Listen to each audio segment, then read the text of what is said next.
If you've ordered a Tesla, an exciting day is ahead of you, your delivery day. For many, this is an incredibly exciting day, but the experience can also be nerve-wracking, ultimately leading to you overlooking issues the car may have.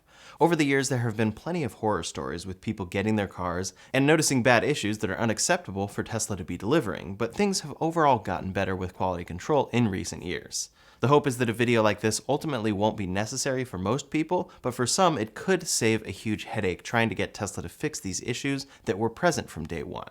Buying from Tesla is different than a dealership since the car you ordered gets assigned to you. When you show up for delivery, that's the car, and if there's a problem, you can't simply swap it out. That's why it's so important to note any issues the car may have and make an informed decision as to what you will do about them. So with that said, let's detail everything you want to look over when it comes time to take delivery of your Tesla.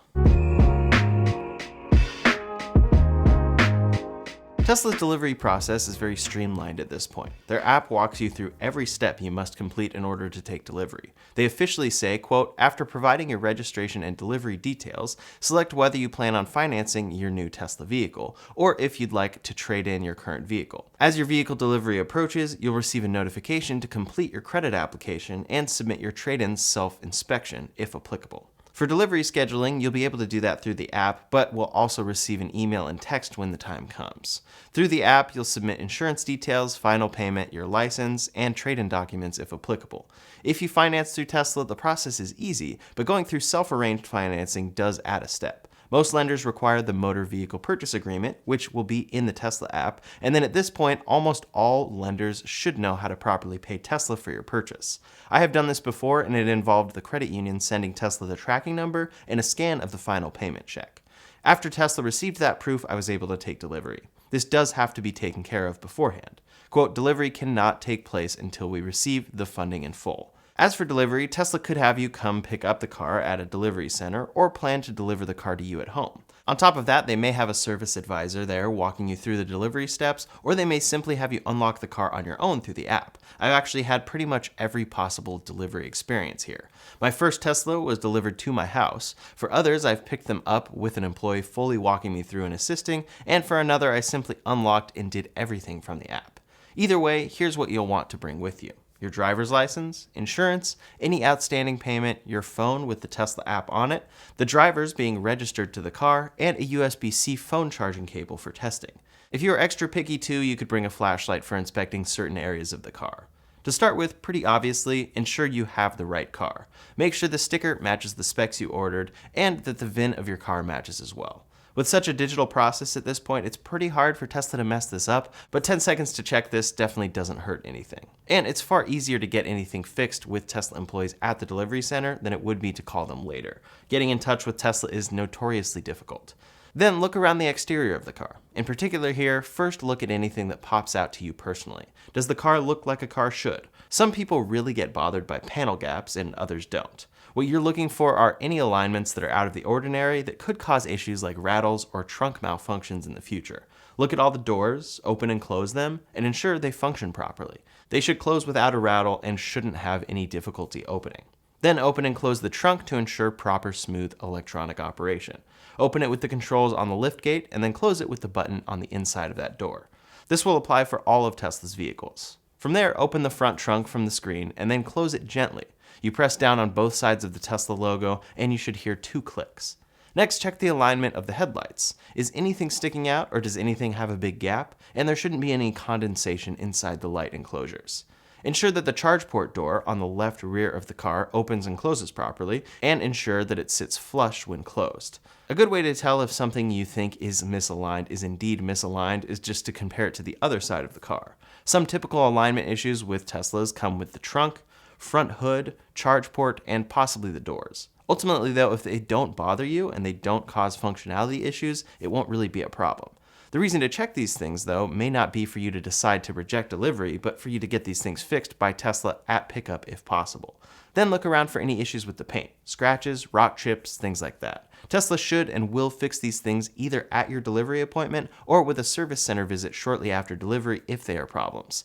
It's just important that you have them on record as being present at delivery. I had rock chips in my 2020 Model Y and then had a scratch near the driver's side door handle on my 2021 Model 3. It was important to note these right away and to have them fixed, and they buffed out those scratches at my appointment. Depending on which wheels you have too, you'll want to check there for dings, scratches, or even curb rash. It's entirely possible that a Tesla delivery employee did something to a wheel when getting it parked for your pickup, so you want to check. This is a brand new car and it should be in brand new condition, no exceptions. Then comes the glass. Teslas are covered in glass, so check the windshield, all 4 door windows, the rear glass, and the glass roof to ensure that it's aligned reasonably well and is free of any scratches or chips. A chip could have occurred during transportation and can easily turn into a problem in the future that splinters off. After you have ensured everything functions correctly and looks good on the exterior, then comes the interior. The inside of a Tesla has been known to have certain tears, alignment issues, and random electronics issues. Again, most people won't be affected here, and these aren't issues across the board, but noting these issues at delivery could save you a ton of time if they occur to you.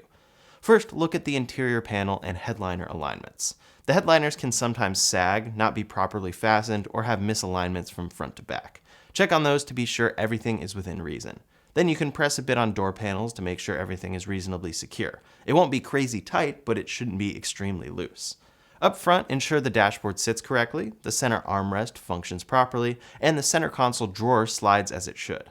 Also, double check the front seats for any wrinkles or tears. In the rear, do the same, and then ensure for the Model Y that those seats recline properly. The Model 3 seats do not recline. For both cars, fold the rear seats down manually to ensure they fold flush, and then lock back into place. Once back up, fold down the center armrest to check for anything there, and check that it sits properly. My Model 3 armrest doesn't feel like it rests where it should, and I should have caught that at delivery. Again, that's a reminder of why it's so important to note these things. I was excited to get the new Model 3 refresh, so it was pretty easy to forget to check a hidden place like the center armrest, which usually isn't folded down. You can also check every seatbelt to ensure they are properly tightened. In the trunk, make sure everything is aligned correctly. No panels are sagging, the understorage compartment functions as intended, and for the Model Y, ensure that the cargo cover works correctly and doesn't have any damage. Even if this had a small gash that you wouldn't really care much about, this is something Tesla should be able to easily swap out, so you should do that. After all, this is not a budget car. Then test the electronics everywhere. Hop into the front seat, play around with the screen, and start using steering wheel controls. The left scroll wheel should pause and play media, skip tracks, and control volume. Make sure to listen to something here as well, just to make sure all of the speakers work around the car. I've never really heard of much issues in this regard, but you may catch something. The right scroll wheel, when pressed in a Model Y, will start a voice command, and in the Model 3 there is a separate voice command button. Test your blinkers with the left stalk on the Model Y or left side buttons on the wheel of a Model 3, then test your wipers. The wipers are initiated on screen or with a button on the left stalk and with a button on the right side of the Model 3 steering wheel. Then check everything on the screen. In general, the screen should be incredibly responsive. Just go through different menus and settings, then open the trunk and front trunk from the controls options. Ensure these work properly. Then on screen, you can engage the settings for mirror adjustments and steering wheel adjustments. Play around with these a tad to ensure they function properly. Essentially, we're looking for any random electronic disconnections here. One option that should be on by default is the blind spot cameras, which turn on with your turn signal. So look to make sure the feed works properly when you engage the turn signal. Then click the rear camera button on screen to ensure the rear camera is properly connected and functioning. The wireless phone charger under the screen should work with almost all modern smartphones, so test that to ensure it charges your phone. Then you can use your USB-C cable to plug into the USB-C port in the center console. Make sure it charges your phone. The glove box opens from the screen, so ensure it opens and latches properly. The glove box alignment can sometimes be a bit iffy, especially in a Model Y, so look out for that and note anything extreme. Inside the glove box should be a functioning USB-A port, along with an included USB stick for Sentry Mode security clips. Make sure that drive is included there. Above you are dome lights, lights inside the sun visors, and hazards. Give those each a quick test, and then you can briefly hop out to ensure all lights around the car are working properly when engaging your hazards. Both front seats will have powered adjustments, so play around with those to ensure all work properly, and then test all windows from all doors. All 4 windows from the driver's side, then the single buttons on all other doors. The door releases are also electronic on these cars, so you should check that the buttons there work as well on each door. In the back seat, there is a coat hanger to check on each side along with a dome light. Then for a Model Y, you can ensure the rear climate controls work, and in a Model 3, you can ensure the rear screen works. Just click through various menus there and you'll be good to go. Back here in both cars are 2 USB-C ports as well, so take your USB-C cable and ensure that each one charges your phone properly. Then for the Model Y, the trunk has buttons to fold the rear seats down. Use these to make sure they properly fold the rear seats. Sometimes these could have an issue related to the electronics or a seat alignment preventing them from folding down automatically, so it's definitely a good one to check. There are many lights around a Tesla, and while you've already tested the hazards, which includes blinkers, along with dome lights, you'll want to check the rest as well. These are controlled on screens, so turn on parking lights, normal lights, fog lights if you have them, and brights, along with brake lights. This may require some help from someone to engage the brakes and see them in action outside the car. Then there are certain interior accent lights and lights in the glove box and on the bottom of the doors, so just ensure that you can see them. If you're picking up during the day outside, these will be harder to see, but you can just cup your hand around them quickly to check that they're on. Now, depending on the process at your particular delivery center, you may need to accept delivery and then inspect some of these things, but you should be able to request that you do an inspection of everything I just listed before taking delivery of your car. If you have a significant issue or a significant number of issues that you don't want to deal with and you know wouldn't be present on a typical Tesla, then you can reject your delivery. This will be a sad day since you will now have to wait again to get assigned another VIN and take delivery, then go through this whole process again. But it's much better than simply taking delivery of a car that will have issues that bother you. For some of these issues, depending on where you are picking up, you should be able to notify your Tesla delivery advisor and have them fix the issue right there.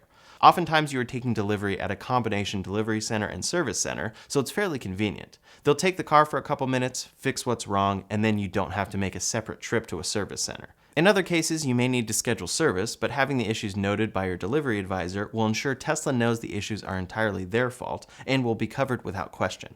But as I said earlier, most people shouldn't even have these issues. Tesla has gotten a lot better in recent years, so you shouldn't have any issues that need fixing at delivery. But if they do happen, you want to notice them and get them taken care of quickly. Overall, this is a list of most of the steps to complete when looking over your Tesla, and following this procedure should work well for you. At the same time, you could also just get in the car in each seat and play around with everything you see. Just look around, touch everything, press every control and switch, and make sure all of it works. You should be able to press on or touch anything in the car and have it stay together and function as intended. With that said, it can be very easy to get caught up in the excitement or feel rushed by a delivery advisor, so taking a deep breath and thinking back to this list could be extremely helpful for you. Tesla generally has a rule that after delivery, if you notice issues within 3 days or 100 miles, they will easily cover them at a service center. However, this rule is something I've heard sometimes and not others. Also, you may find yourself driving over 100 miles very quickly in your new car, so that's why it's important to note any problems as soon as possible. During your first drive, though, is when you'll be able to notice any problems with how the car drives. Typically, Tesla fit and finish issues aren't really related to the driving of the car itself, but just note if you notice anything there. Then the time comes for accessories. There are a ton of great accessories to add to your Tesla experience, and for me, I most recommend all-weather floor mats, a screen protector, and a removable front license plate frame where required. Those are linked below along with my full list of best Tesla accessories. If you are someone who likes to prep in advance, you could actually order some of these before you take delivery and install them right away at your appointment or just after. Or once you see the car and see what things you want to improve on, you can just take it from there. Hopefully this video was helpful for you if you're about to take delivery of a Tesla. For some, they will want to follow every step of this procedure. For others, there may just be a couple things that they wouldn't have thought to check. Either way, it's always going to be a good thing to give your new premium vehicle a proper inspection. It shouldn't come with any issues, and they should not be accepted, so you don't have to accept them. Tesla makes great cars, but they have been known to either not notice issues or try to deliver them to customers anyway. I hope this video was helpful for you, and in the meantime, if you want to see all the best accessories to get for your new Tesla, you can check out that video linked up here or in the description below. Thanks so much for watching, and I'll see you on the next one.